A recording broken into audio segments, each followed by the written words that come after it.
The crisp night air of the city was electric, 1,000 camera flashes, creating a constellation of artificial stars on the ground. This was the Zenith Gala, an event where fortunes were made and reputations were shattered with a single whispered comment.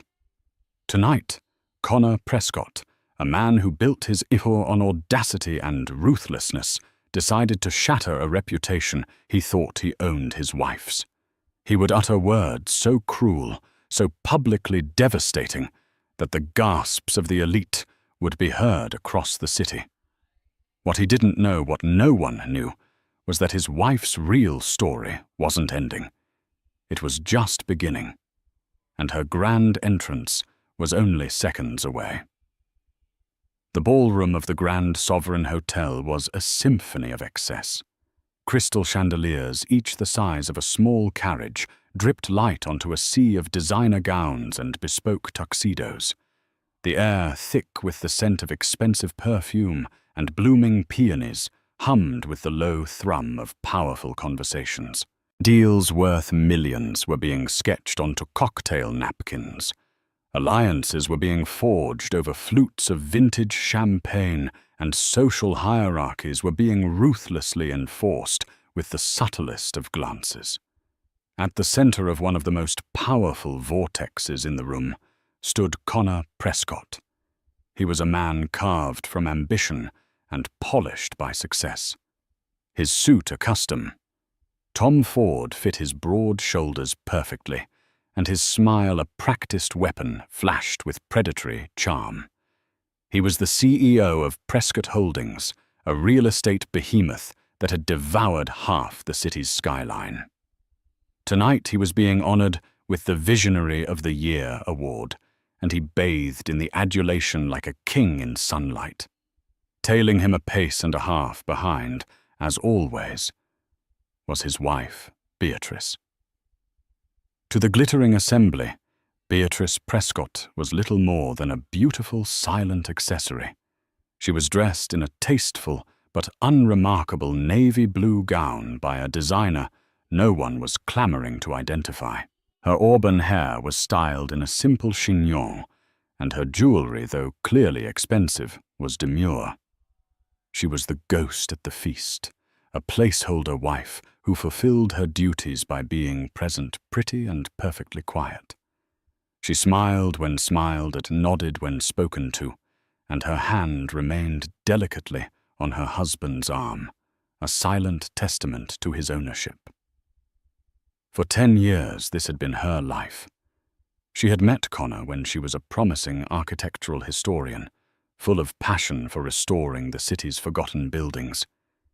He had been captivated by her intellect and quiet grace. But after they married, he had systematically, lovingly dismantled her. Her career was deemed a cute hobby. Her opinions were charming but naive, and her world was slowly shrunk until it was confined to managing their sterile mansion, planning his social calendar, and ensuring his suits were always pressed. He had hollowed her out and filled the space with his own ego, calling it love. Tonight, the hollowness felt like a cavern. Connor, darling, a triumph. Lawrence Duval, the Gala's effervescent host and a notorious gossip columnist, air-kissed them both, though his eyes barely registered Beatrice. Prescott Holdings is simply unstoppable, and you brought your lovely shadow with you. Connor's smile widened, but it didn't reach his cold grey eyes. She's a testament to tradition. Lawrence, a supportive wife is the bedrock of any great man's success. Wouldn't you agree? He gave Beatrice's arm a proprietary squeeze, a gesture that looked affectionate to the world, but felt like a vice to her. She offered a tight, practiced smile. Congratulations on the award. Connor, it's well deserved. Her voice was soft, barely a murmur above the din. He ignored her, turning back to Lawrence. The Zenith Tower project is breaking ground next month. We're changing the face of this city." As he spoke, a younger woman slinked towards their circle. Her name was Lena Petrova, a model with eyes like chips of ice and a body that was currently poured into a shimmering, backless silver dress. She was Connor's latest and least discreet indiscretion. For months, the tabloids had been rife with photos of them leaving exclusive restaurants, boarding his private jet, their hands intertwined. Connor had never bothered to deny it. He seemed to relish the scandal. Lena slid up to Connor, completely ignoring Beatrice, and placed a perfectly manicured hand on his chest. "Connie, darling, you've been avoiding me." She purred, her voice a throaty whisper that carried an implicit promise. The circle of conversation went quiet. Everyone watched a delicious, high-stakes drama playing out before their very eyes. This was better than the auction, better than the award ceremony. This was raw social carnage. Connor, far from being embarrassed, seemed to swell with pride. He was staging this. This was a performance. He unwound Beatrice's hand from his arm, dropping it as if it were soiled. He turned to face her fully, his expression a mask of feigned pity. "Beatrice," he said, his voice loud enough for everyone in their vicinity to hear. The ambient chatter of the ballroom seemed to dip as if the room itself was holding its breath. "I think it's time we stopped this charade. Don't you?" Beatrice's heart hammered against her ribs, a frantic bird trapped in a key of bone. She stared at him, her placid mask finally cracking. She had known this was coming, of course. She had felt the tectonic plates of their marriage grinding towards this earthquake for months. But knowing and experiencing were two vastly different things. The sheer naked cruelty of it, done here in front of all these people. It stole the air from her lungs. "What are you talking about, Connor?" She managed, her voice trembling slightly. He let out a short, dismissive laugh. "Oh, please. Don't play the wounded dove. It's a tired act." He gestured vaguely at her. "Look at you. You're a relic, a placeholder. I need a woman who shines, who stands beside me as an equal in power and presence." He then dramatically pulled Lena to his side, wrapping an arm around her waist. "Like Lena. She understands the world we live in. She isn't afraid to take what she wants." The humiliation was a physical force, pressing in on Beatrice from all sides. She could feel hundreds of pairs of eyes on her, some pitiful, some gleeful, all judging. She saw Connor's business partner, Desmond Shaw, wince from across the room, a flicker of disgust on his face before he looked away. "Our marriage?" Connor continued, his voice booming with theatrical finality, "has been a business arrangement for years. And I'm afraid, my dear, your contract has expired. You've become a liability. A boring, predictable, utterly passionless liability." He leaned in, his voice dropping to a conspiratorial whisper that was somehow more venomous than his public proclamation. "My lawyers will be in touch tomorrow. Don't make a scene. Just fade away. It's what you're good at." With that, he turned his back on her. He took Lena's hand, raised it to his lips for a gallant kiss, and steered her towards the main stage where he was due to accept his award.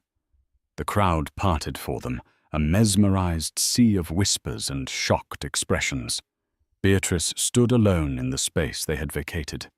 The circle of onlookers broke its members, scattering like roaches in the light, eager to spread the gossip. She was a pariah, a social leper. The camera flashes once aimed at the power couple now focused solely on her, capturing every detail of her public execution. Her composure, the carefully constructed dam that had held back a decade of quiet desperation, was crumbling. A single tear escaped, tracing a hot, shameful path down her cheek. She felt a hand on her shoulder and flinched, turning to see her driver, a man who had worked for them for 5 years, looking at her with profound pity. "Ma'am," he said softly, "should I bring the car around?" The car. Connor's black Mercedes. Her ride home to the empty mansion that had been her prison. The thought was unbearable. To leave like this, a discarded object, was to validate everything he had just said about her.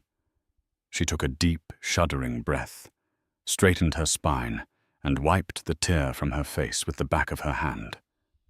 Her eyes, which had been downcast and vacant for so long, suddenly ignited with a cold, clear fire. "No, Thomas," she said, her voice impossibly calm and steady. "That won't be necessary." She turned her gaze from the pitying driver to the grand entrance of the hotel, just as Connor was stepping onto the stage to a round of thunderous, hypocritical applause. She looked at the red carpet, at the throng of reporters and paparazzi still clustered outside, hungry for the next big arrival. And right on cue it came. The collective attention of the paparazzi who had been feasting on the scraps of Beatrice's humiliation was suddenly wrenched away. A new sound cut through the city night, a low, confident purr that spoke of unparalleled power and engineering. It wasn't the aggressive roar of a Lamborghini or the high-strung whine of a Ferrari. It was smoother, deeper, more profound. It was the sound of old money, of quiet authority. A vehicle was pulling up to the curb, moving with a regal slowness that commanded attention. It was a Rolls-Royce Phantom, but not just any Phantom. This was a bespoke model, painted in a shade of midnight blue, so deep it seemed to drink the light around it.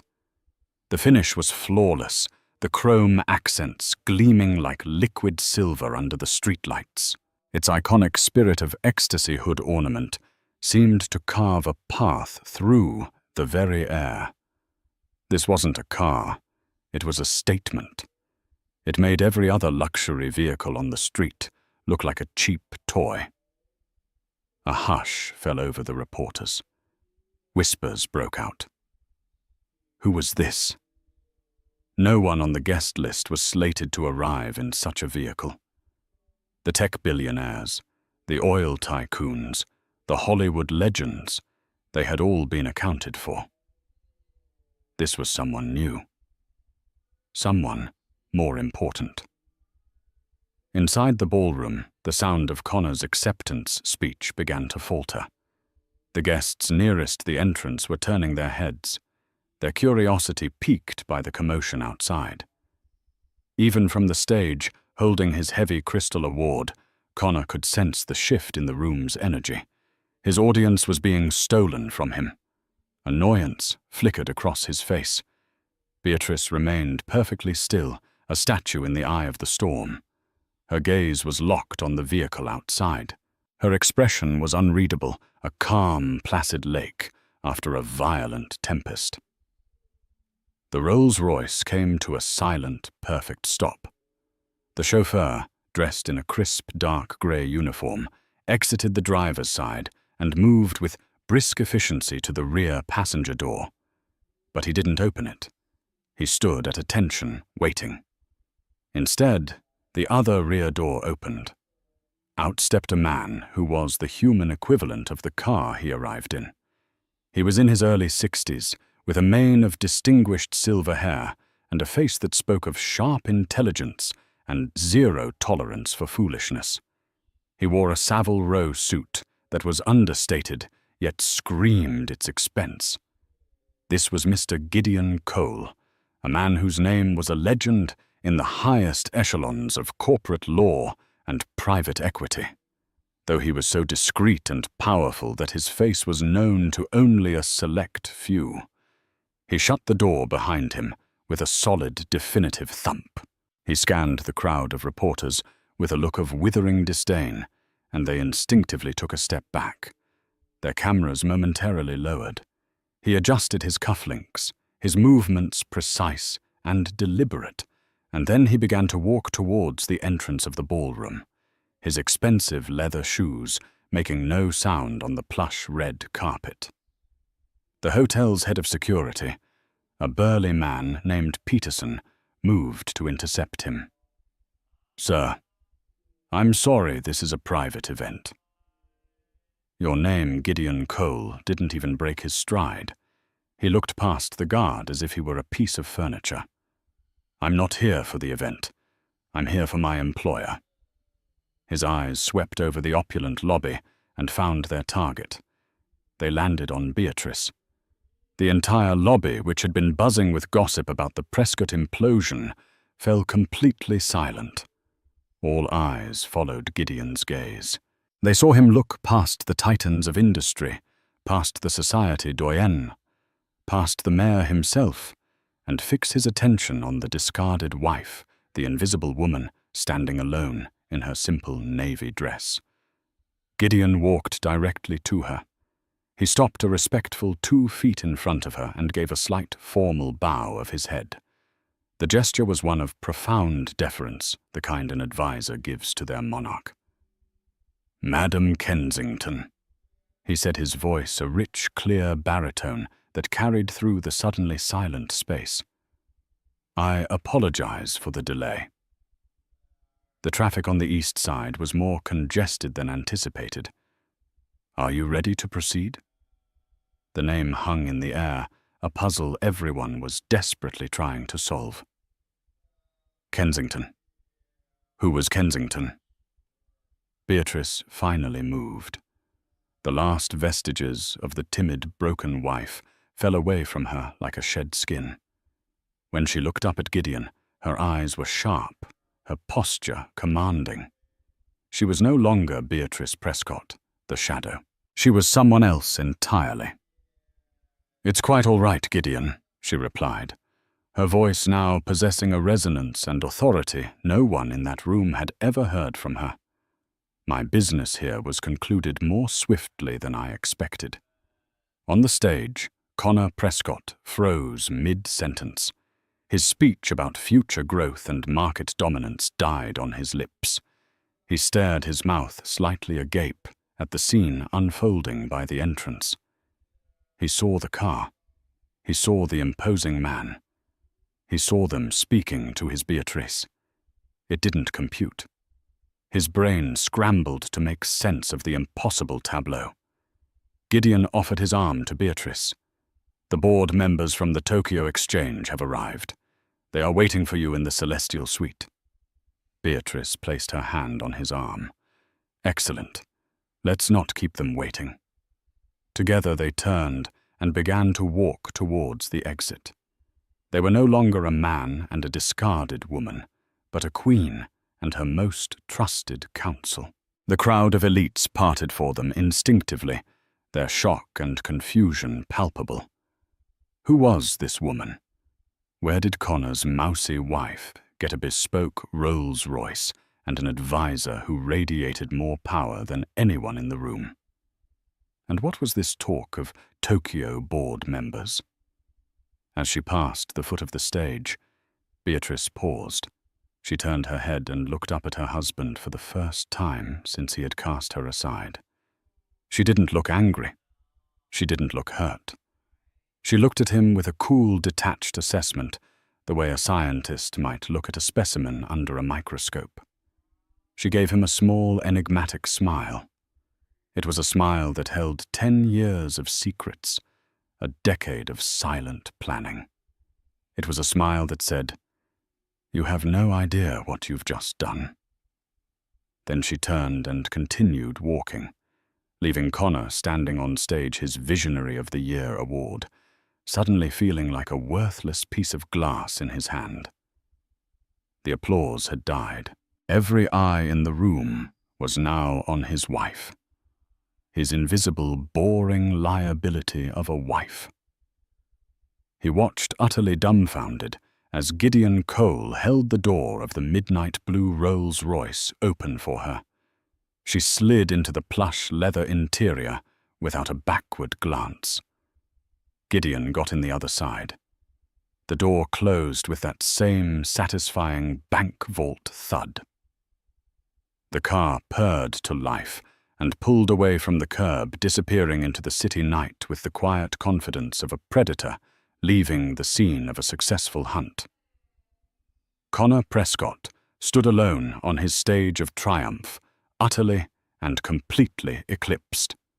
The humiliation he had so carefully orchestrated for his wife had in a matter of seconds ricocheted back and hit him with the force of a wrecking ball. The gala was ruined. His moment was gone, and a terrifying, gut-wrenching question began to form in his mind. Who in the hell had he been married to for the last 10 years? The interior of the Rolls-Royce was a cocoon of silence and luxury. The chaos of the gala, the flashing cameras, the shocked faces, the rising crescendo of whispers faded into nothingness as the heavy door sealed them in. The seats were upholstered in the softest cream-colored leather, and the air smelled faintly of wood polish and success. For the first time in what felt like a lifetime, Beatrice allowed her shoulders to slump. She leaned her head back and closed her eyes, letting out a breath she felt she'd been holding for a decade. Gideon Cole watched her, his expression softening from the stern mask he wore in public to one of genuine concern and admiration. "Are you all right, Beatrice?" he asked quietly. She opened her eyes, a wry smile touching her lips. "He called me a liability." Gideon, a boring, passionless liability. She laughed, a short, sharp sound, devoid of humor. "If he only knew." "He will," Gideon assured her. "Very soon. Everything is in place." The story of Beatrice Kensington did not begin 10 years ago when she married Connor Prescott. It began much earlier in a dusty, book-filled library under the tutelage of her grandfather, Alistair Kensington. Alistair was not just a historian. He was a titan of industry from a bygone era. The founder of the Kensington Trust, a global investment firm so powerful and discreet it operated in the shadows. Its influence felt in ripples rather than waves. He had built an empire on patience, strategy, and the unerring ability to see value where others saw none, in derelict buildings, in failing companies, in overlooked people. He had raised Beatrice after her parents died, instilling in her his sharp mind and his quiet, observant nature. While other girls her age were at debutante balls, Beatrice was in boardrooms listening silently as her grandfather negotiated multi-billion-dollar deals. He taught her to read a balance sheet like a novel and to understand the intricate dance of corporate warfare. Her passion for architectural history wasn't a whim. It was a manifestation of his teachings to see the hidden structure, the foundational strength beneath a crumbling facade. When she met Connor, she was managing a $20 million restoration project for the Trust, though her involvement was, as always, anonymous. Connor, an up-and-coming developer, was brash, ambitious, and utterly captivating. He saw her brilliance, but he misinterpreted it. He saw it not as something to respect, but as something to possess. And Beatrice, young and yearning for a life outside her grandfather's gilded but lonely world, fell for him. Alistair had warned her. "This man doesn't want a partner, my dear." The old man had said, his eyes wise and sad. "He wants a beautiful painting to hang on his wall. He will frame you, admire you, and then one day he will grow bored and replace you with a newer piece." She hadn't listened. She truly believed she could be both Beatrice Kensington's secret heiress and brilliant strategist, and Beatrice Prescott loving wife. For a time she was. In the first year of their marriage, she anonymously fed Connor information, guiding his fledgling company towards lucrative deals, helping him build his empire from the shadows. He attributed his Midas touch to his own genius, never once questioning the lucky tips or gut feelings that always paid off.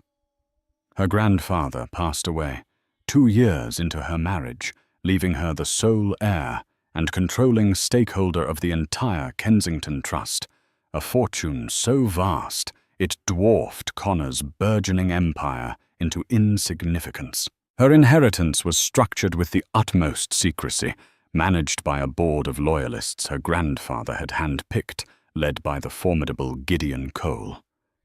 It was then that Connor began to change. With his success cemented his need for her charming opinions lessened. He began to resent her intelligence, to belittle her interests. He wanted a trophy, not a consultant.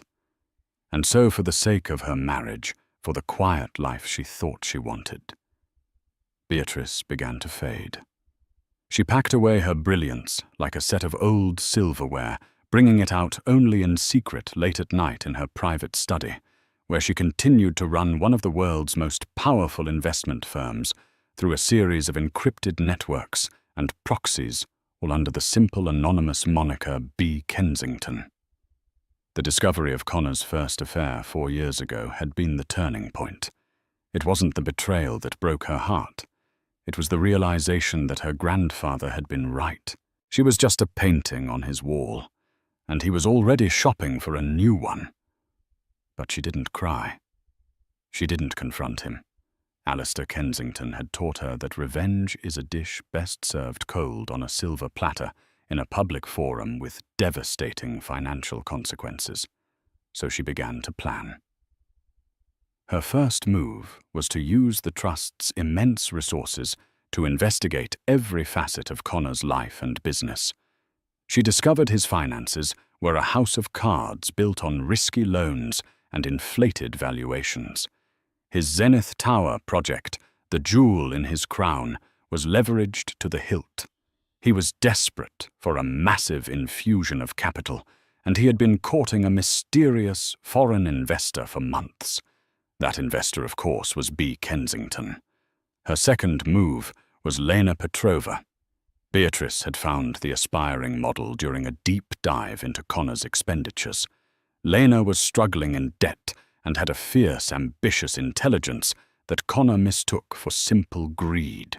Beatrice, through a third party, made Lena an offer she couldn't refuse: a multi-million-dollar trust fund and a legitimate modeling contract in exchange for becoming Beatrice's eyes and ears. Lena was to play the part of the devoted mistress, all while feeding every bit of Connor's pillow talk, every secret business plan, every panicked late-night phone call directly back to Beatrice. It was Lena who confirmed just how precarious Connor's financial situation was. It was Lena who reported that Connor was planning to publicly divorce Beatrice at the Gala, believing the scandal and his new arm candy would make him appear more virile and powerful to the investors he was trying to woo.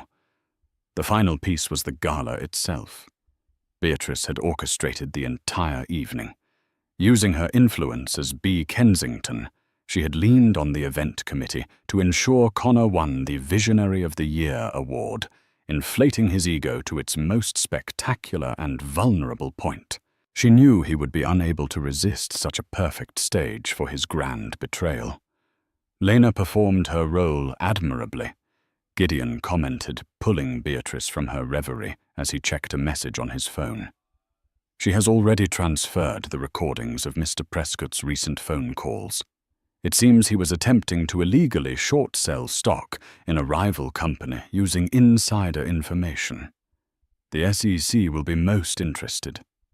Beatrice nodded, a cold satisfaction settling in her. He always was sloppy when he got arrogant. The Rolls-Royce didn't go to the Celestial Suite. There were no board members from Tokyo. That was merely a line for the theater of the ballroom. Instead, the car wound its way through the city streets until it pulled up before a magnificent, restored brownstone in the city's most exclusive historical district. This was her home. Not the cold, modernist mansion she shared with Connor, but a building she had personally bought and restored years ago. Her first secret act of defiance. It was her sanctuary, her war room. Inside, a team was waiting. Analysts, lawyers, and public relations experts looked up from a bank of monitors as she entered. The screens were filled with data streams, stock tickers, and news feeds, all tracking the fallout from the gala. A young woman with a headset hurried over. "Madam Kensington, the initial reports are flooding in. Mystery woman upstages Prescott. Prescott's wife's shocking exit. The narrative is shifting entirely in your favor. We're amplifying it through our partner networks now." Beatrice took off the simple wrap that had accompanied her navy dress. Underneath the dress was a canvas. Her team was her armor. "What's the status of Prescott Holdings' stock in after-hours trading?" A man at a large monitor answered. "It's already down 9%, based on the rumors alone. When the markets open in Tokyo, in 2 hours, your short positions will activate. By the time New York wakes up, his net worth will have been cut in half." Beatrice walked to the large window overlooking the quiet, tree-lined street. The city lights glowed in the distance. For 10 years, she had lived in the shadows, letting a lesser man take credit for her intellect and diminish her worth. She had played the part of the ghost, the placeholder, the liability. "No more.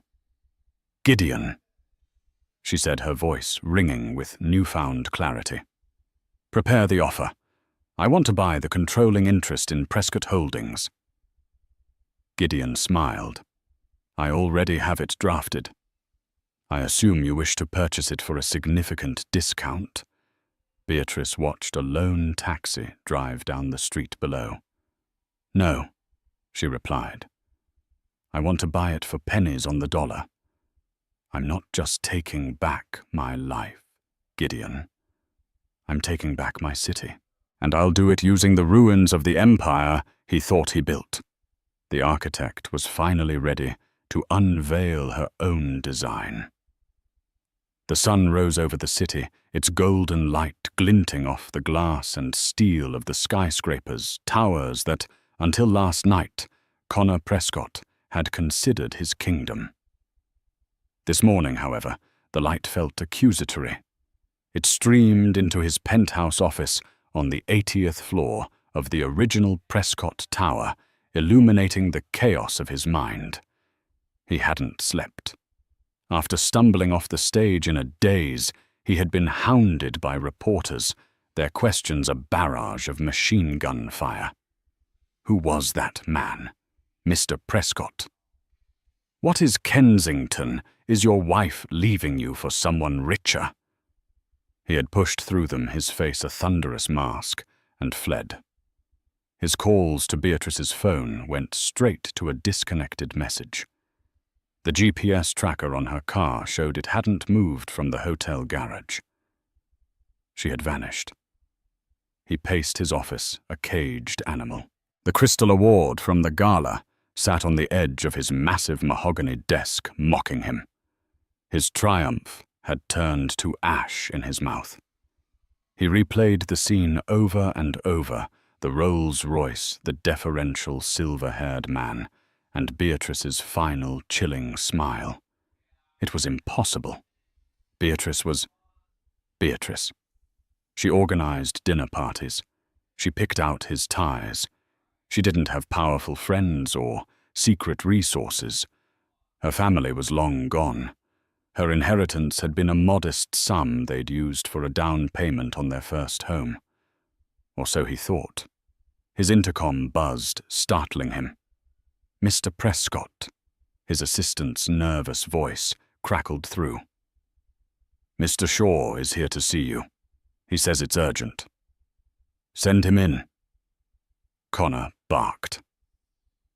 Desmond Shaw entered, his face grim. Desmond was his partner, the steady, cautious numbers man to Connor's daring visionary. He was also the closest thing Connor had to a friend, though their relationship was built more on mutual profit than genuine affection. "What a mess," Connor Desmond said, foregoing any pleasantries as he loosened his tie. "The board is in a panic. Our primary lenders have already called an emergency meeting for this afternoon. The gossip from the Gala is everywhere, and the uncertainty is spooking the market. Our pre-market stock is in free fall." Connor waved a dismissive hand. "It's a domestic squabble, Des. It'll blow over. I'll release a statement. We'll say she had a breakdown, that she's emotionally unstable. We'll control the narrative." Desmond stared at him aghast. "A breakdown?" "Connor, did you see that car? Did you see the man she was with? That was Gideon Cole." The name meant nothing to Connor. "Who?" "Gideon Cole." Desmond repeated, his voice strained with disbelief at Connor's ignorance. "He's the lead counsel and primary operator for the Kensington Trust. He's a ghost, a legend.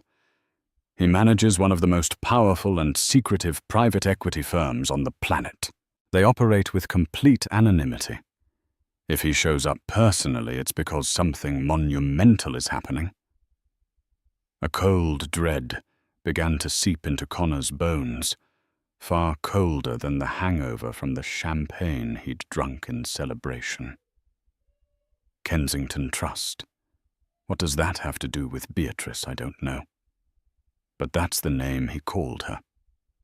Wasn't it Madam Kensington? Before Connor could process this, his assistant buzzed again, her voice now trembling with panic. "Sir, you have a visitor. A Mr. Cole. He says he has an appointment." Connor and Desmond exchanged a look of stunned horror. "I don't have an appointment with any—" Connor began, but it was too late. The double doors to his office swung open. Gideon Cole strode in, flanked by two sharp-suited junior associates carrying briefcases. He moved with an unhurried, predatory grace, his eyes taking in the opulent office with a flicker of amusement, as if it were a child's playroom.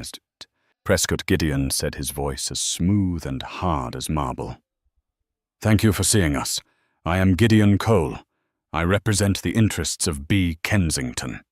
The name hit Connor like a physical blow. B. Kensington. The mysterious, absurdly wealthy foreign investor he had been desperately courting for the past 6 months. The investor who was the last and only hope to save the over-leveraged Zenith Tower project, and by extension his entire company. He had been so close to closing the deal, a $500 million capital infusion, that would solve all his problems. You represent B. Kensington," Connor stammered, trying to regain his footing. He straightened his tie, puffing out his chest in a desperate attempt to project the authority he felt rapidly slipping away. "Well, it's a pleasure to finally meet you. I was expecting to hear from your people today to finalize our agreement." Gideon's lips curved into a smile that held no warmth. "Our agreement is indeed what I am here to discuss. However, the terms have changed."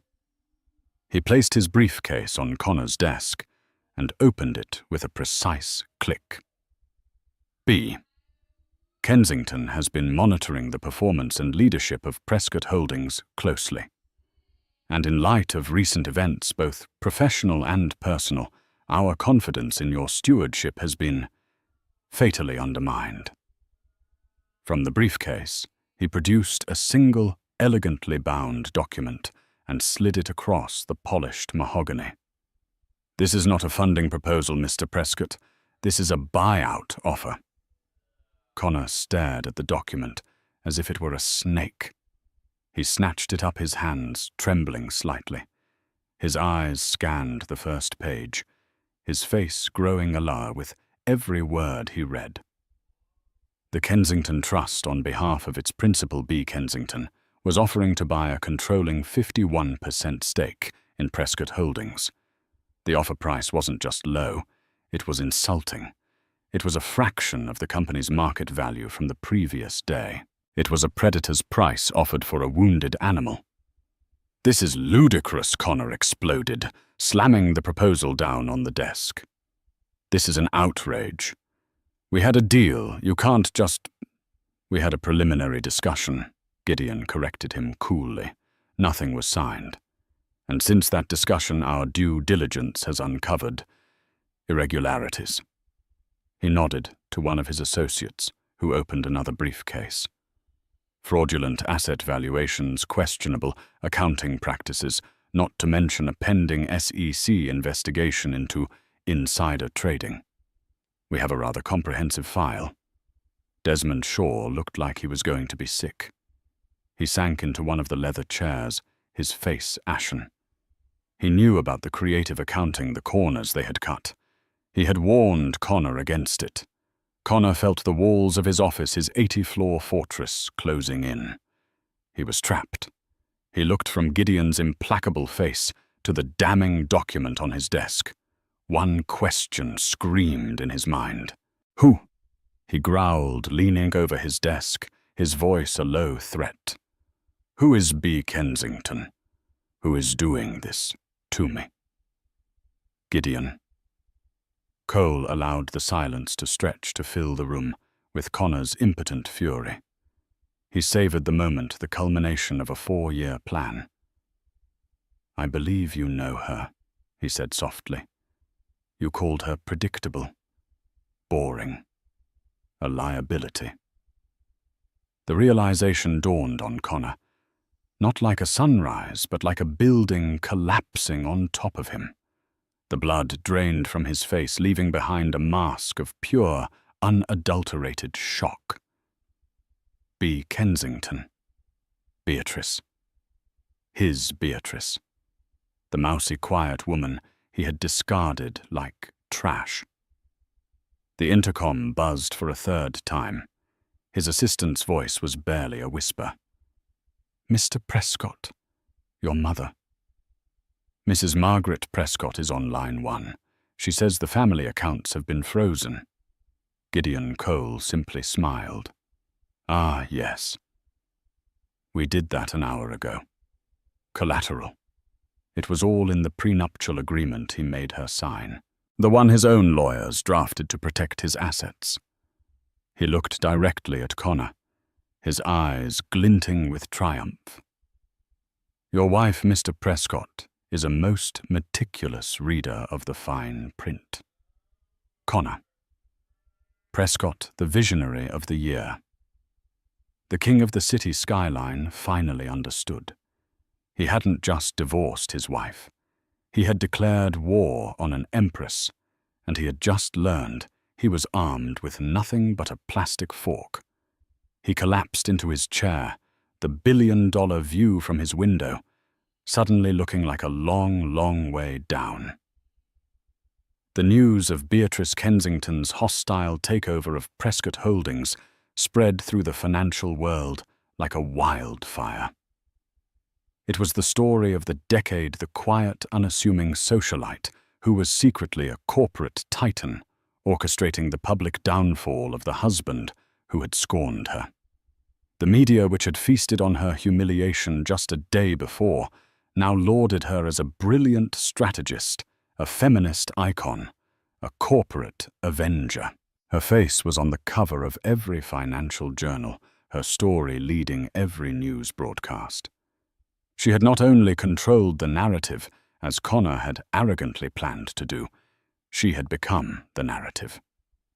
From her command center in the restored brownstone, Beatrice directed the assault with surgical precision. She didn't give a single interview. She didn't need to. The actions of the Kensington Trust spoke for themselves.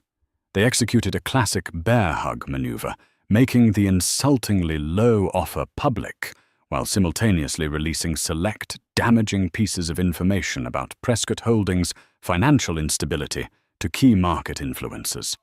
The stock already wounded hemorrhaged value. Investors panicked. Lenders who had once tripped over themselves to finance Connor's projects were now calling in their loans. Connor, meanwhile, was in a state of escalating panic. His first reaction was denial, followed by rage. He stormed out of his office after Gideon Cole left, screaming at his assistant, vowing to fight this, to crush Beatrice. He called his lawyers only to be told that the prenuptial agreement he'd forced on her was ironclad. It had a clause which he'd never bothered to read closely, stating that in the event of public infidelity leading to a divorce, any assets commingled or leveraged against shared property would be subject to review and potential seizure by the non-offending party's estate. His lawyers had assumed her estate was negligible. They had no idea it was the Kensington Trust. Beatrice had used his own weapon against him. His next call was to his mother. Margaret Prescott was a formidable woman, a steel magnolia who believed the Prescott name was sacrosanct. She had always treated Beatrice with a thinly veiled condescension, viewing her as a pretty but common addition to their dynasty. "This is an outrage," Margaret shrieked over the phone. "That little gutter snipe is freezing my accounts. The ones your father left me. You march over to wherever she is hiding and you put an end to this nonsense right now, Connor. Remind her of her place, fueled by his mother's fury." Connor drove to the mansion he had shared with Beatrice, thinking he could confront her there. He found the locks changed. A private security team, polite but immovable, stood at the gates. They informed him that this property was now under the sole ownership of Madame Kensington, as per the terms of the prenup, since the mortgage had been secured using a joint account. He was denied entry to his own home. Desperation began to set in. He tried to rally his allies on the board, but found his support evaporating. Desmond Shaw, his own partner, was now distant and non-committal.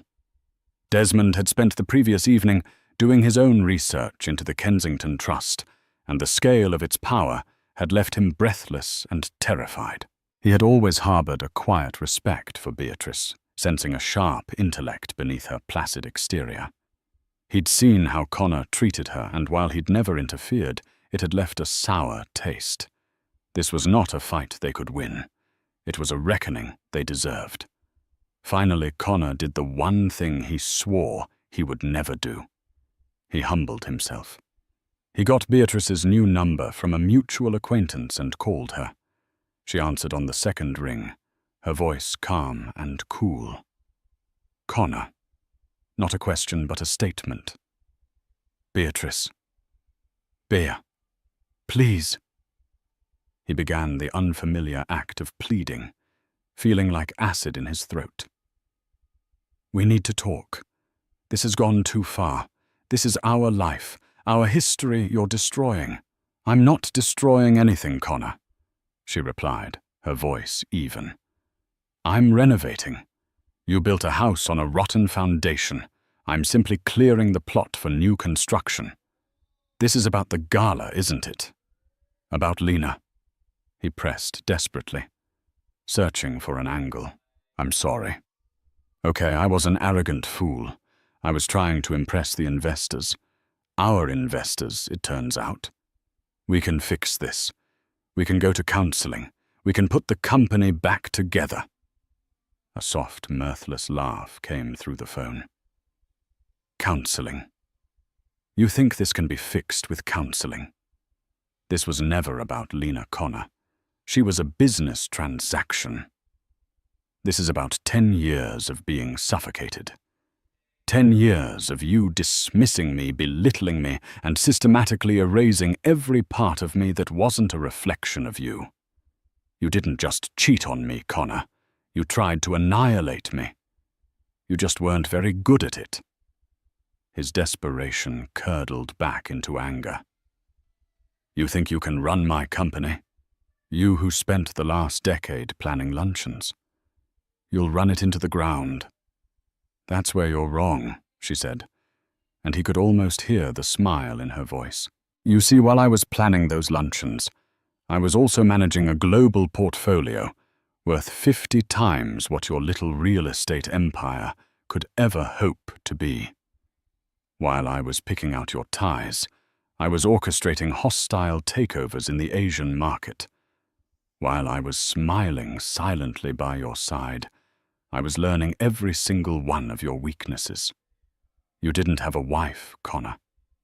You had a master strategist living in your house, and you were too arrogant to ever see it. The call ended.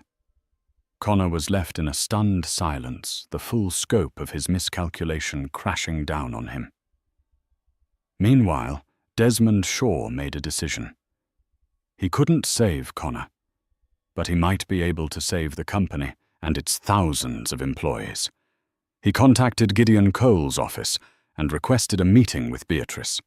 He was brought to the brownstone, and as he was led into the bustling command center, he was struck by the quiet, focused efficiency of the operation. At its center was Beatrice, no longer the timid wife he knew, but a commander in her element, giving clear, decisive orders. Mr. Shaw, she said, turning to him. Her eyes were not vengeful, but clear and appraising. Thank you for coming. Beatrice, Madam Kensington, he stammered. I came to tell you that I was never a party to Connor's personal actions, and I was against many of his riskier financial strategies. I have the documents to prove it. The company itself, the core assets, they're strong. It was his leadership that was the problem. Beatrice nodded slowly. I know, Desmond. I've reviewed your records. You consistently advised caution. He consistently ignored you. She gestured to a chair. The Kensington Trust isn't a demolition crew. We are builders. I have no intention of destroying Prescott Holdings. I intend to absorb it, restructure it, and make it profitable and stable. But to do that, it needs leadership that understands its true value. Leadership it can trust. An unspoken offer hung in the air between them. Desmond saw his chance, a lifeline. I can provide that, he said earnestly. I know this company inside and out. I can help you transition. I'll work for you. Beatrice gave him a long, thoughtful look. Your loyalty to Connor has been noted, she said. But so has your competence. We may have a place for you in the new Kensington Prescott entity. But first there is one more thing I need. She slid a file across the table. These are the preliminary plans and unrecorded liabilities for the Zenith Tower project. I know Connor kept a second set of books, a secret ledger detailing the bribes, the corner cutting on materials, the real numbers. I need it. It's the last piece of leverage I require to ensure his complete and unconditional surrender. Desmond swallowed hard. He knew exactly where that ledger was. Giving it to her would be the final, ultimate betrayal of his partner. But it would also be the salvation of the company he had helped build. His loyalty was to the 5,000 employees, not to the arrogant man who had led them all to the brink of ruin. He met her gaze, a silent contract passing between them. I know where it is, he said. With Desmond Shaw's allegiance secured and the secret ledger in her possession, Beatrice had all the ammunition she needed.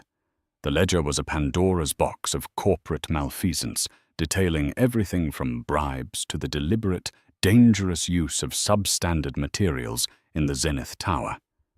It was enough to send Connor to prison for decades, but Beatrice didn't want him in prison. She wanted something more thorough, a public spectacle, where he would be forced to dismantle his own legacy piece by painful piece. Gideon Cole drafted the final offer, a masterpiece of legal entrapment.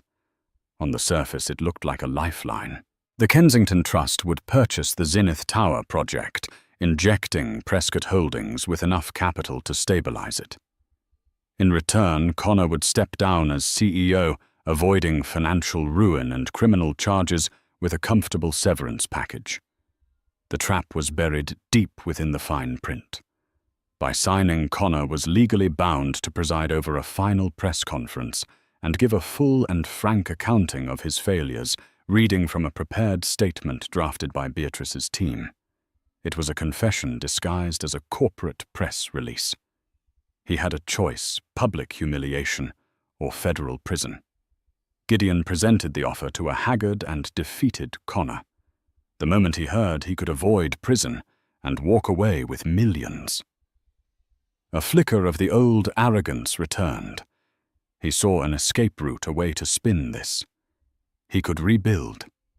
"He has to read a statement," his lawyer asked, frowning at the clause. A formality Gideon said smoothly, showing him a heavily redacted version. The final text will be provided on the teleprompter. Blinded by greed and desperation, Connor didn't care about some boring speech. "Fine, whatever." "Where do I sign?" he snapped. He scrawled his signature, sealing his own fate. The press conference was set for 2 days later in the atrium of Prescott Tower. While the media worked itself into a frenzy, Beatrice worked quietly. She and Desmond Shaw created a new ethical business plan for the restructured company, which would be renamed the Kensington Shaw Group. She met with union leaders, guaranteeing jobs and restoring the pensions Connor had raided. She was not just tearing down, she was building up. On the morning of the press conference, Lena Petrova arrived at the brownstone. She looked tired but relieved as she handed Beatrice a small flash drive. "This is the last of it," Lena said. "Audio of him bragging about how he was going to destroy you, how you were too stupid to have ever made him sign a decent prenup." Beatrice took the drive. "You've done well, Lena. The funds are in your account. Go have a wonderful life." As Lena left, Gideon entered, holding a stunning dark red power suit. It was her armor for the final battle. "It's time, Beatrice," he said softly. She stood and put on the jacket, looking at her reflection in the window. The timid ghost was gone forever. In her place stood a queen, ready to claim her kingdom. "Let's go," said Beatrice Kensington. "It's time for the visionary of the year to give his final performance." The atrium of Prescott Tower was a media circus. A forest of microphones and cameras was aimed at the podium, all waiting for the final act. Connor Prescott walked onto the stage, a ghost in a bespoke suit. The tremor in his hands betrayed the crushing pressure he was under as he attempted a charming smile that came out as a grimace. He stood at the podium, his eyes finding the teleprompter. He began reading the standard corporate platitudes, his confidence momentarily returning. This was easy. He could spin this. Then the script changed. "This partnership has become necessary, due to a series of catastrophic leadership failures on my part." Connor stopped, his blood running cold. This wasn't the script. He looked for his lawyers, but saw them locked in a hushed conversation with Gideon Cole, who simply smiled. He was trapped. He had signed a legally binding contract. If he stopped, the deal was off, and the full weight of the ledger would come crashing down. Sweat beaded on his forehead. With a voice now strained and shaky, he continued confessing to everything. These failures include the deliberate misrepresentation of company assets and the cultivation of a corporate culture that prioritized reckless expansion over fiscal responsibility. A wave of murmurs swept through the crowd. My ambition led me to approve cost-cutting measures that could have endangered public safety. I was derelict in my duty. He was reading his own corporate obituary. Just as he thought the humiliation couldn't deepen, a set of doors opened. Beatrice Kensington entered a vision of power in a crimson suit, flanked by Desmond Shaw. The The cameras swiveled from the broken man on stage to the formidable woman who had replaced him. She walked directly to the stage and stood beside him, a silent, powerful presence. The teleprompter fed Connor his final devastating lines. And so, with immediate effect, I am stepping down as CEO. I leave the company in the capable hands of its new leadership. As he finished, the Prescott Holdings logo on the screen behind him dissolved, replaced by a new elegant design, Kensington Shore Group. Beatrice stepped forward to the microphones, her voice strong and clear. "Thank you, Connor, for your candor," she began, the irony sharp as glass. "The Kensington Shore Group is committed to a new era of integrity. Our first act will be to halt the Zenith Tower project and conduct a full independent structural audit. We will not build a monument to ego on a foundation of lies." She looked directly at the press. "There has been much speculation about my personal life. Let me be clear. My story is not one of a woman scorned. It is the story of a woman who has taken back what is hers. For too long, my contributions were made in the shadows. Today, I am simply stepping into the light." Suddenly, an audio file played over the atrium's PA system. Connor's voice, grainy and unmistakable, from Lena's recording. "Going to destroy her." His voice echoed. "Leave her with nothing. She was too stupid to have ever made me sign a decent prenup." It was the final nail in his coffin. The last shred of public sympathy vanished. Beatrice let the recording play for a few more seconds before signaling for it to be cut. She looked at the hollowed-out shell of the man beside her, feeling not hatred, but a quiet, final sense of closure.